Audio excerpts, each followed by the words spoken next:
Good morning sa inyong lahat o magandang umaga. Ngayon gagawa po tayo ng almusal pampainit sa ating tiyan. Dito meron akong binubuhos dito sa isang tasa, pinapainit ko. Ito ay gatas.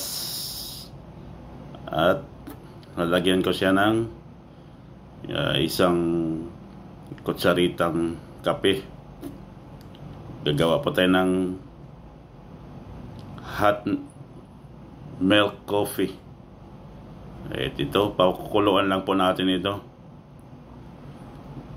Ayan na siya. At ito, lulusawin ko lang yung powdered coffee na nilalagay ko sa pinaghalo ko sa gatas. Ayan na siya.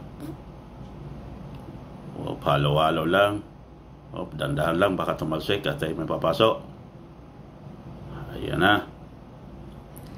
At pagkatapos ko niyang pakuluin ng 2 pieces lang, tamang-tama lang pong mainit ng ating gatas. Dahil pag nasobraan po ng init ang gatas ay lalapot siya. At lalagyan ko rin siya ng konting asukal, mga 1 teaspoon lang. Ayan, bubuhos natin.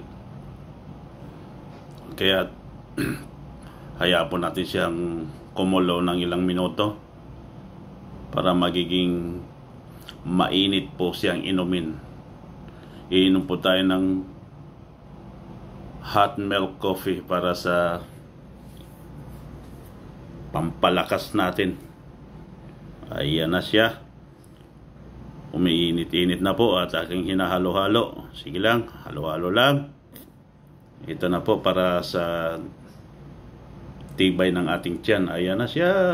Hop. Ito na, sinasawsaw ko na po sa mainit na tinapay din na tinutoast ko. Hop, ang sarap ng inumin pag mainit po ang kape na may halong gatas. Ito, kakain po tayo, mag-almusal po tayo. Okay, laki ng kagat dahil medyo kapos na po sa oras, papasok na sa trabaho. Sana po nag-i-enjoy po kayo dito sa video ko. Salamat po.